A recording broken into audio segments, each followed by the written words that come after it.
तो चलिए गाइस शुरू करते हैं आज की अपनी नई वीडियो। ये अपनी सीएसएस की एक नई सीरीज शुरू करने जा रहे हैं अपने इस चैनल पे। अभी तक अपने एचटीएमएल को पूरा कर लिया इस चैनल पे, जिसमें 7 वीडियो अपन ने अपलोड कर दी। पूरी एचटीएमएल की प्लेलिस्ट बनी हुई है। अगर आपने अभी तक एचटीएमएल नहीं पढ़ा तो पहले एचटीएमएल पढ़ लीजिए, उसके बाद ही सीएसएस पे चलेंगे। ओके, तो आज अपन शुरू करेंगे सीएसएस। अगर आपको इस वेब पेज का या फिर सीएसएस के नोट्स चाहिए तो मैं डिस्क्रिप्शन बॉक्स में एक लिंक डालूंगा गिटहब की, वहाँ पर आपको ये सभी पीडीएफ्स मिल जाएंगी। तो आज अपन सीएसएस के बारे में बात करेंगे कि सीएसएस क्या होती है, क्या सीएसएस की हिस्ट्री थी, सीएसएस को अपन कैसे ऐड कर सकते हैं, इनलाइन, इंटरनल, एक्सटर्नल, किस तरह से अपन उसको ऐड करेंगे अपने कोड में, उसका बेसिक सिंटैक्स क्या होता है वो जानेंगे आज अपन। फिर इसमें टाइप ऑफ सिलेक्टर्स क्या होते हैं, सिलेक्टर्स के कितने टाइप होते हैं अपन वो देखेंगे। फिर अपन देखो जिसमें आईडी सिलेक्टर होता है, क्लास होता है, फिर ग्रुप होता है, ये सभी सिलेक्टर देखेंगे आज इस वीडियो के थ्रू। तो चलिए शुरू करते हैं आज की वीडियो बिना किसी देरी के। तो सबसे पहले अपन देखेंगे इंट्रोडक्शन। तो सीएसएस का इंट्रोडक्शन देखते हैं। CSS stand for cascading style sheet. CSS का मीनिंग होता है कैस्केडिंग स्टाइल शीट। ये किस लिए काम में ली जाती है? जब अपन एचटीएमएल के थ्रू जो वेब पेज बनाते हैं तो एचटीएमएल अपना क्या करता है, उस वेब पेज का अपने को स्ट्रक्चर बना के देता है, उसकी स्टाइलिंग नहीं करता। तो उसमें स्टाइलिंग करने के लिए अपन सीएसएस लैंग्वेज को काम में लेते हैं। ओके, तो ये एक स्टाइलिंग लैंग्वेज है जो यूज की जाती है किसके लिए? Separate presentation from content. तो कंटेंट के अंदर स्टाइलिंग करने के लिए अपन इस लैंग्वेज को काम में लेते हैं। ठीक है, तो सीएसएस का यूज करते हैं अपन इफेक्ट डालने के लिए, लेआउट्स बनाने के लिए, स्टाइलिंग करने के लिए, किसके? एचटीएमएल डॉक्यूमेंट के। ठीक है, इतना आपको पता चल गया कि अपन सीएसएस काम में क्यों लेते हैं, कि अपन जो भी वेब पेज बना रहे हैं एचटीएमएल के थ्रू उसमें स्टाइलिंग करने के लिए अपन सीएसएस काम में लेते हैं। फुल फॉर्म अपने देख ली, कैस्केडिंग स्टाइल शीट होती है इसकी। ठीक है, अभी अपन देखते हैं सीएसएस की हिस्ट्री। तो ये सीएसएस बनी थी अपनी 1996 में। 1996 में बनी थी अपनी सीएसएस, क्रिएट हुई थी। हैकोन व्यूम ने इसने बनाया था इसको, और बेट्स बॉस ने, दोनों ने मिलकर इसको बनाया था। ठीक है, सबसे पहला वर्जन आया था CSS 1 अपना 1996 में आया। फिर जो अभी जो लेटेस्ट वर्जन चल रहा है CSS 3, वो अपन यूज कर रहे हैं, जो 2010 में बना था इसका। अभी फिलहाल अपन यही वर्जन यूज कर रहे हैं। ओके, तो अभी अपन देखेंगे कि अपन CSS को कैसे ऐड कर सकते हैं अपने HTML वेब पेज में। ठीक है, तो इसके लिए अपने पास 3 तरीके होते हैं। CSS को डिफाइन करने के लिए अपने पास 3 तरीके हैं। पहला इनलाइन, ओके, पहला इनलाइन होता है, दूसरा इंटरनल होता है, तीसरा एक्सटर्नल होता है। ठीक है, तो इनलाइन का मतलब क्या होता है? ये अप्लाई होती है डायरेक्ट किसमें? HTML एलिमेंट के अंदर, यूजिंग किसके? स्टाइल एट्रीब्यूट्स के थ्रू। इनलाइन CSS का क्या मीनिंग होता है? जब अपन किसी टैग के अंदर स्टाइल टैग का यूज करके या फिर स्टाइल एट्रीब्यूट का यूज करके, जब किसी एलिमेंट के अंदर अपन स्टाइल एट्रीब्यूट का यूज करके डायरेक्टली CSS को लिखते हैं, वो इनलाइन CSS होती है अपनी। ओके, फिर आती है अपनी इंटरनल CSS, जो क्या होती है? जो HTML के हेड पार्ट के अंदर स्टाइल टैग के अंदर लिखी जाती है सेपरेटली, वो होती है अपनी इंटरनल CSS। फिर आती है अपनी एक्सटर्नल CSS। वो कैसे बनती है? तो एक्सटर्नल CSS बनती है अलग से, अपन एक CSS की फाइल बनाएंगे, उसको लिंक करेंगे और वहाँ पर अपन CSS लिखेंगे, वो होती है अपनी एक्सटर्नल CSS। जो लिंक टैग के थ्रू अपन उसको लिंक करेंगे। तो ये सभी कैसे करेंगे? तो चलिए कोड के थ्रू देखते हैं। तो चलिए VS कोड ओपन करते हैं अपना।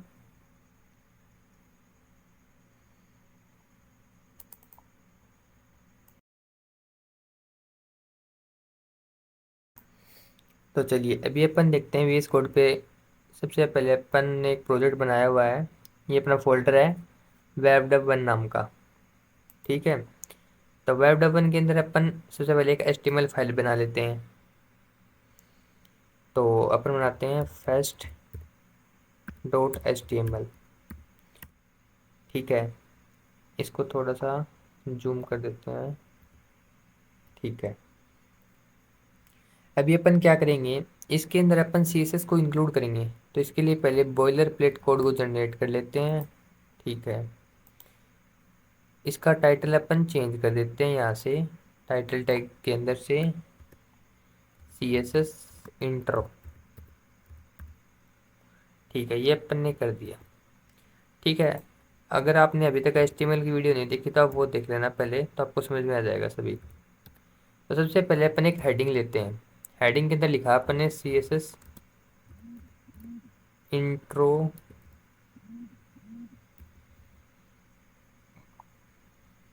ओके, चलो इसको रन करके देखते हैं इस वेब पेज को।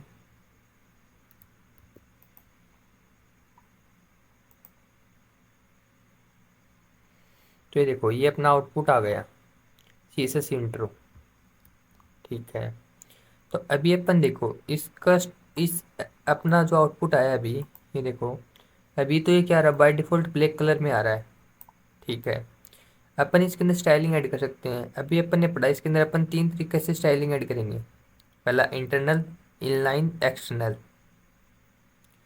तो सबसे पहले वन बाय वन करके देखते हैं इन सभी को। तो सबसे पहला था अपना, अपने देखा इनलाइन CSS। तो सबसे पहले अपन देखते हैं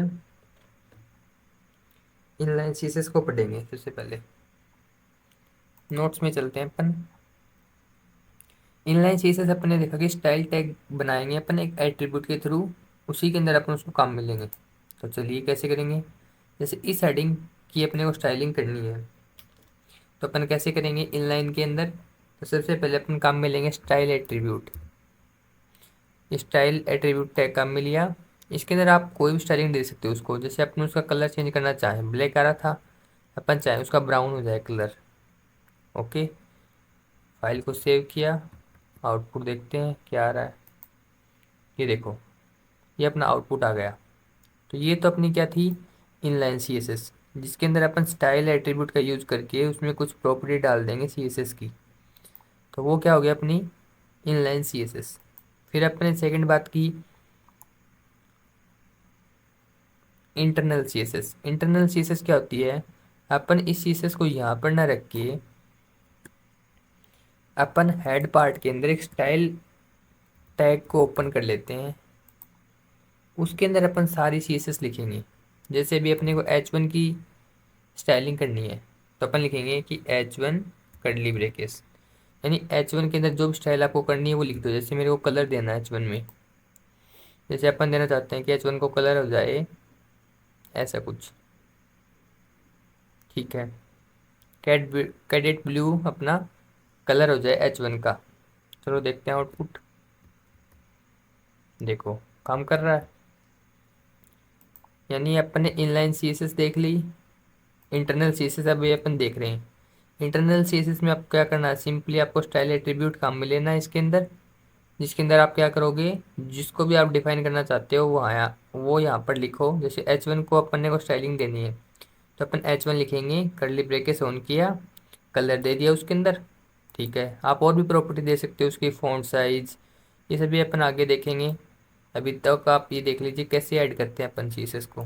ठीक है, जैसे एक पैराग्राफ और बना लेते हैं इधर अपन। हाय, हाउ आर यू। ठीक है, ये अपना पैराग्राफ है, इसको भी देखते हैं आउटपुट में कैसा दिख रहा है। जैसे ये दिख रहा है अपना पैराग्राफ। चलो इसको भी स्टाइलिंग दे देते हैं यहाँ पर। जैसे अभी अपने को पैराग्राफ को देनी है, तो अपन क्या करेंगे, उस एलिमेंट को उठाएंगे जिसको भी अपने को स्टाइलिंग देनी है, उसके साथ में कर्ली ब्रैकेट्स का यूज़ करेंगे, उसके साथ में कर्ली ब्रैकेट्स का यूज़ करेंगे, और उसमें जो भी आप प्रॉपर्टी देना चाहो वो दे सकते हो। जैसे इसको अपन कलर देना चाहें, रेड कलर दे देते हैं इसको। सेव किया, आउटपुट देखते हैं। तो ये देखो, ये अपना पैराग्राफ आ गया, ये अपनी हेडिंग है। इस तरह अपन क्या कर सकते हैं, VS कोड में अपन स्टाइलिंग ऐड कर सकते हैं, स्टाइल टैग के थ्रू इन हेड, जिसे इनलाइन CSS बोलते हैं। ठीक है, इतना समझ में आया। अभी अपन एक एक्सटर्नल CSS भी ऐड कर सकते हैं, तो वो कैसे करते हैं, तो इसको कर देते हैं अभी के लिए बंद। ओके, अभी अपन देखेंगे कि अपन एक्सटर्नल CSS कैसे देंगे।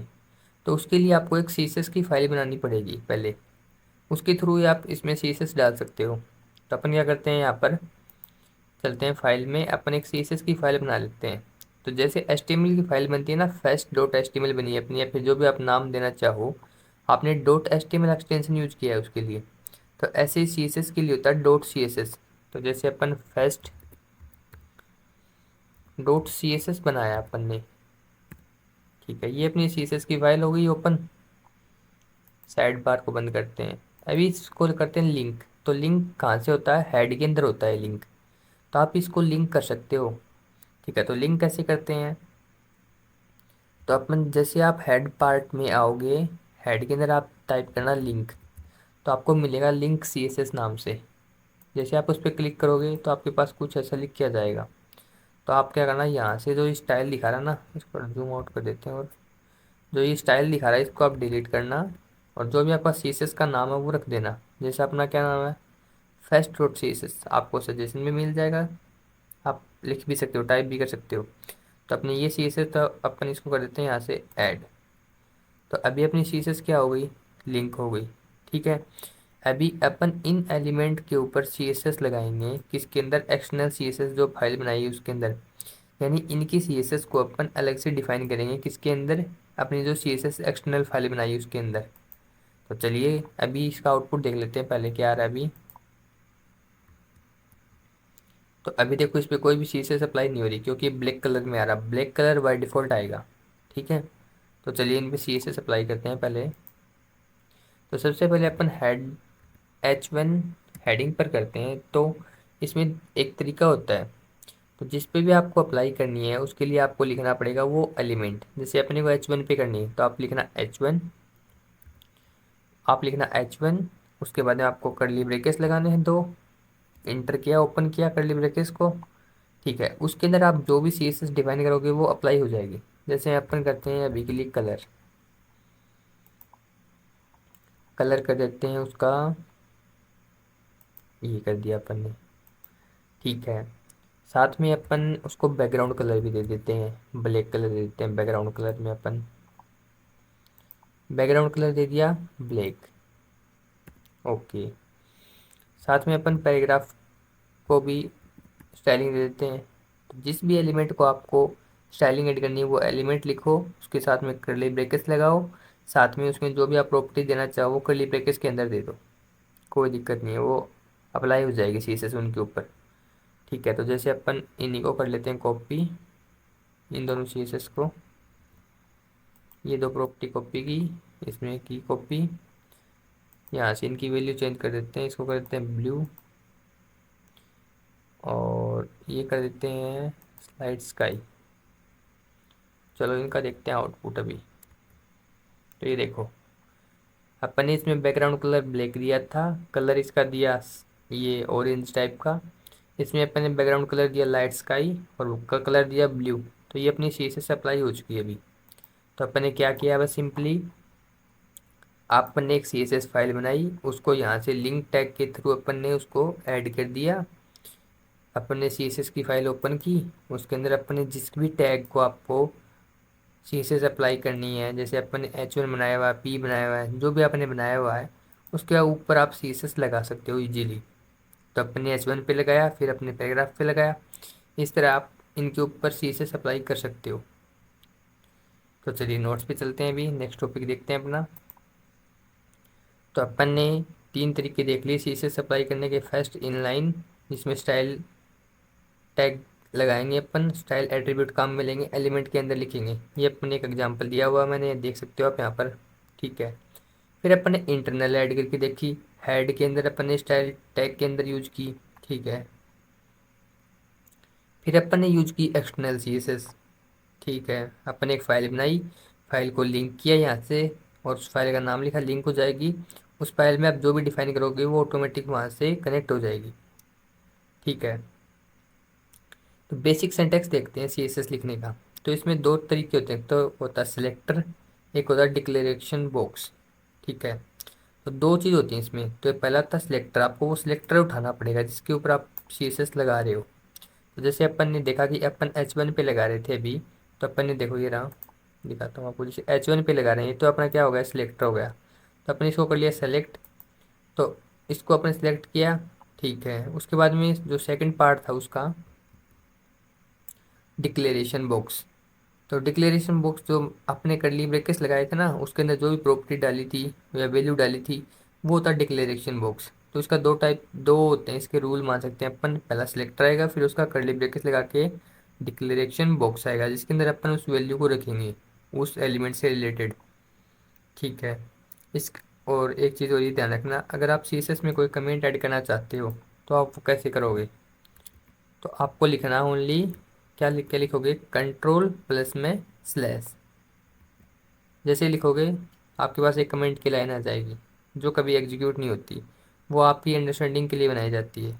ओके, तो इस तरह आप कमेंट ऐड कर सकते हो।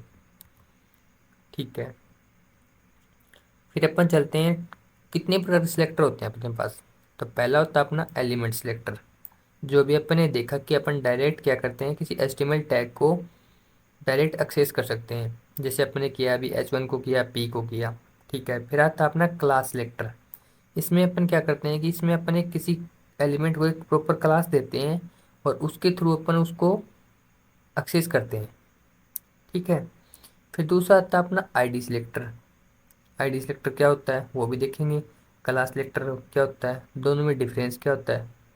तो देखो, क्लास सिलेक्टर समझने से पहले आपको ये समझना पड़ेगा कि अपने पास यदि एलिमेंट सिलेक्टर था तो इनकी जरूरत क्यों पड़ी अपने को। तो ये चीज़ पता होना चाहिए पहले आपको कि अपने पास एलिमेंट सिलेक्टर था तो इससे काम बन रहा है अपना, तो अपन ने क्लास सिलेक्टर क्यों बनाया। तो चलिए देखते हैं कोड के थ्रू।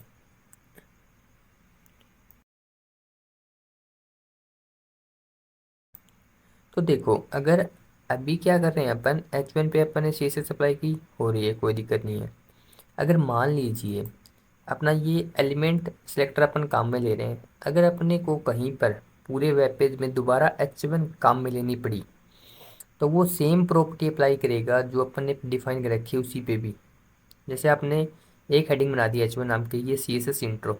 अगर कोई और H1 नाम से अपनी हेडिंग बनाई हुई है, कोई भी मान लीजिए XYZ पूरे वेब पेज में, तो वो क्या करेगा, इसी की प्रॉपर्टी को उठा लेगा।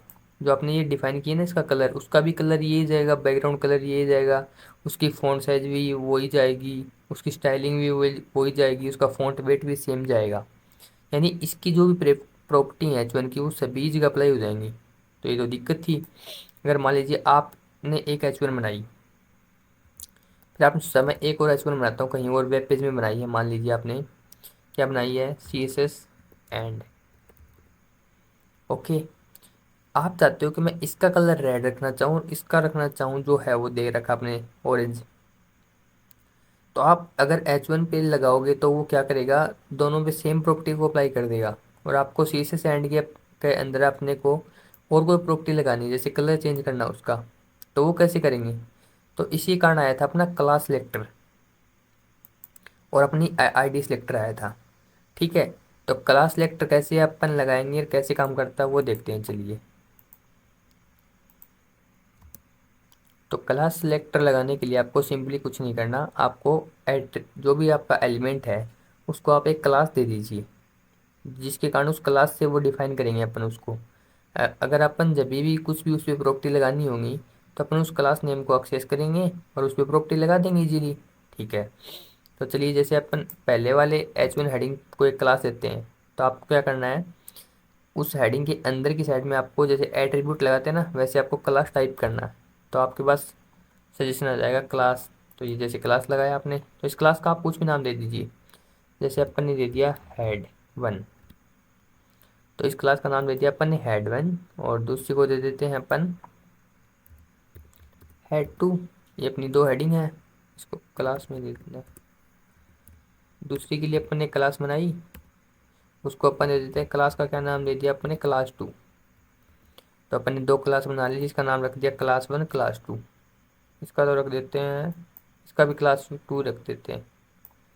इसका क्लास 2 रखा तो इसका भी क्लास 1 का रख देते हैं, आपको समझ में आ जाएगा इजीली। तो पहली वाली हेडिंग का नाम रख दिया अपन ने क्लास 1, आपकी मर्जी कुछ भी रख सकते हो आप। दूसरे का रख दिया अपने क्लास 2। तो इन क्लास का यूज़ करके अपन इन पे प्रॉपर्टी अप्लाई करेंगे।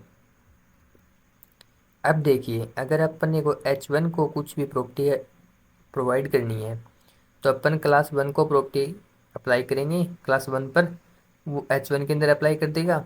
और अगर अपने को इस नीचे वाली में करना है तो अपन क्लास 2 पे अप्लाई करेंगे, वो इसके अंदर अप्लाई कर देगा। ठीक है, तो चलिए शुरू करते हैं। अभी इसको कर देते हैं कमेंट। इस सीसेस को अपन ने कर दिया कमेंट। तो सबसे पहले एक चीज़ और ध्यान रखना, अगर आप क्लास को एक्सेस करना चाहो तो वो कैसे होती है, और अगर आप एक आईडी को एक्सेस करना चाहो वो कैसे होती है। तो पहले अपने क्लास के बारे में पढ़ रहे हैं तो क्लास देखते हैं। अगर आपको वो क्लास एक्सेस करनी है इस फाइल के अंदर तो अपन उसके लिए डॉट काम में लेते हैं। तो आपको लगाना है डॉट, और जो भी क्लास का नाम है वो रख दीजिए। जैसे अपना क्लास का नाम था क्लास 1, उसके बाद में कर्ली ब्रैकेट्स, ये अपना क्या है क्लास लेक्चर हुआ अभी। ठीक है, अभी क्या करेंगे अपन, ये प्रॉपर्टी उठाएंगे यहाँ से, सेम प्रॉपर्टी इसके अंदर अप्लाई करते हैं। चलो देखते हैं काम करती है या नहीं करती। तो अभी अपन ने क्या किया है कि क्लास 1 के अंदर अपन ने प्रॉपर्टी लगा दी। ठीक है, चलो आउटपुट देखते हैं। अब देखो, जो जिसको अपन ने क्लास 2 दी थी उसकी अभी अपन ने डिफाइन नहीं की है सीएसएस, तो जिस कारण वो ब्लैक आ रहा है। जबकि अपन ने जो हेडिंग फर्स्ट हेडिंग थी अपनी, उसको अपन ने क्लास दी क्लास 1 और उसको अपन ने डिफाइन कर दिया, जिसके कारण उस पर प्रॉपर्टी अप्लाई हो गई है। देखो ये प्रॉपर्टी अभी तक क्लास 2 को अपन ने डिफाइन नहीं किया है, जिसके कारण वो ब्लैक आ रहा है। तो उसको भी एक्सेस करने के लिए अपन लिखेंगे क्लास 2। क्लास 2 लिखा, उसके लिए यहाँ से उठा लेते हैं, यहाँ से उठाएंगे इसको, पेस्ट किया,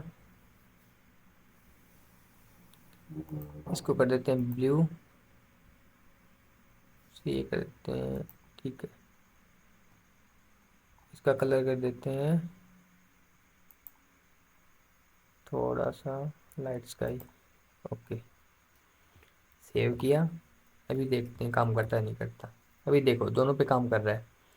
पहले वाले का क्लास 1 था, क्लास 2 था, क्लास 1 और क्लास 2 पे अपन ने प्रॉपर्टी अप्लाई कर दी। अभी अभी प्रॉपर्टी अप्लाई हो रही है।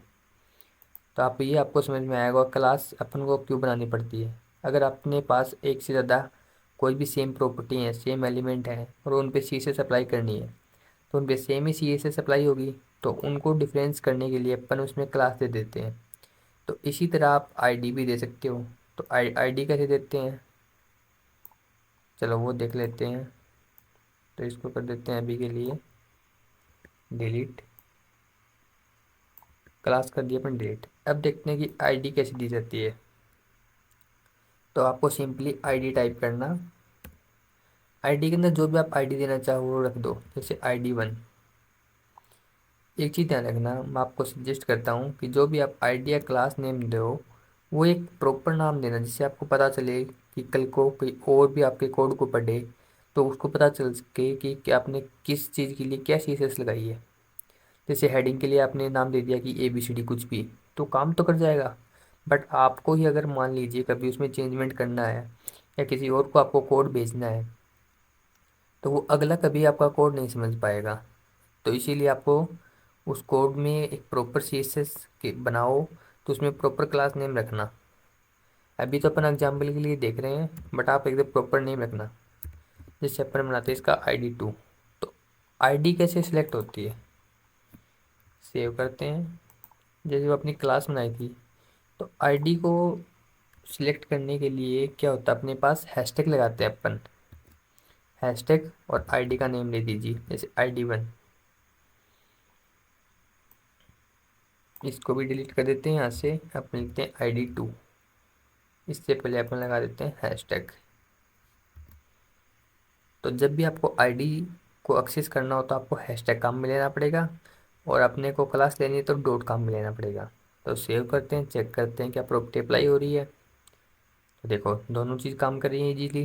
तो अपन ने 2 सिलेक्टर पढ़ लिए, 3 पढ़ लिए। एलिमेंट से अपन डायरेक्ट कर रहे थे H1 और पी पैराग्राफ से कर रहे थे। ये तो अपना हो गया क्या, एलिमेंट सिलेक्टर।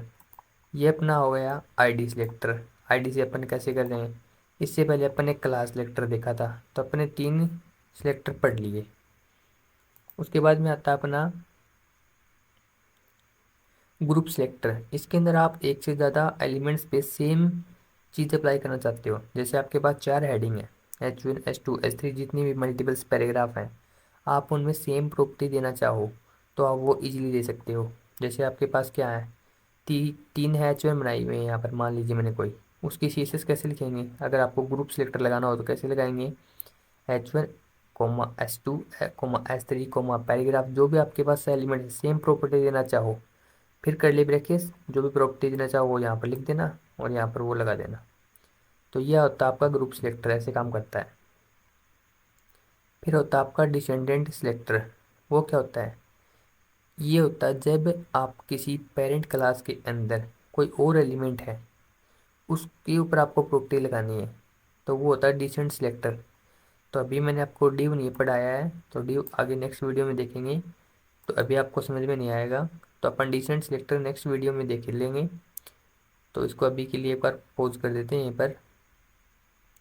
फिर अपना आता है सूडो क्लास सिलेक्टर। इसमें क्या होता है, इसमें target element based on their state या पोजीशन।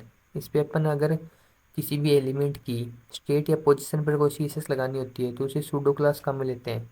तो जो सूडो क्लास होती है वो लिखी कैसे जाती है, उसमें आता है कोलन का साइन। जैसे इस एंकरिंग टैग के ऊपर आपको सीसेस लगानी है होवर, तो ये कौन सा होता है, सूडो क्लास सिलेक्टर होता है।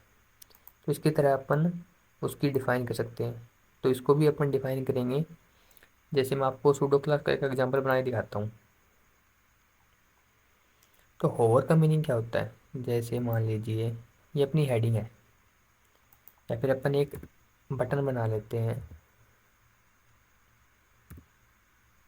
बटन बनाया, बटन के अंदर दे दिया क्लिक हियर, सेव किया। पहले चेक कर लेते हैं शो हो रहा है बटन अपना। ठीक है, अपना बटन शो हो रहा है।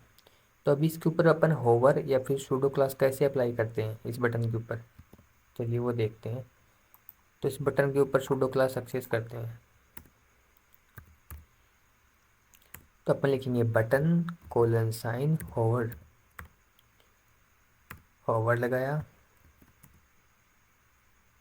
तो होवर का मीनिंग क्या होता है कि जैसे आपका माउस उसके ऊपर जाएगा तो वो प्रॉपर्टी, ये प्रॉपर्टी अप्लाई हो जाएगी। तो अपन क्या प्रॉपर्टी दें उसको, जैसे अपन दे देते हैं उसका बैकग्राउंड कलर चेंज हो जाए। अभी उसका शायद लाइट स्काई आ रहा था तो उसका कलर हो जाए ब्लू। होवर का मीनिंग क्या होता है कि जैसे आपका माउस उसके ऊपर जाएगा, जैसे माउस के ऊपर जाएगा तो इसका कलर चेंज होना चाहिए। तो चलिए देखते हैं, माउस इसके ऊपर लेके जाके, तो ये देखो कलर चेंज हो रहा है, माउस दूर हुआ, अभी प्रॉपर्टी अप्लाई नहीं हो रही। तो ये सूडो क्लास होती है जो कोलन के थ्रू डिफाइन होती है। माउस गया, कलर चेंज, हटाया वापस, हटाया वापस। तो इस तरह अपन होवर लगा सकते हैं किसी चीज़ पे। बट एक चीज़ ध्यान रखना, जब भी आप होवर या फिर सूडो क्लास लगाओ तो बीच में यहाँ पर स्पेस मत रखना कभी भी। अगर आपने स्पेस रख दिया तो वो कभी अप्लाई नहीं होगा। तो ये चीज़ का ध्यान रखना।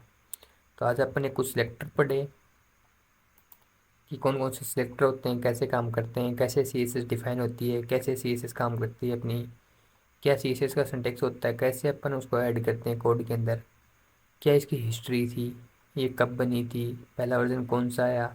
अभी अपन C S S 3 version use कर रहे हैं। इसका इंट्रोडक्शन देखा अपन ने, सी एस एस की फाइल बना के देखी कोड के अंदर। इसका सारा कोड मैं आपको गिटहब रेपो पर अपलोड कर दूंगा, जिसका लिंक आपको डिस्क्रिप्शन बॉक्स में मिल जाएगा। वहाँ से आप इस वेब पेज को भी, जो ये वेब पेज है अपना, इसको डाउनलोड कर सकते हो और इस कोड को भी। तो अगर वीडियो अच्छी लगी तो लाइक करना, सब्सक्राइब करना। Thank you.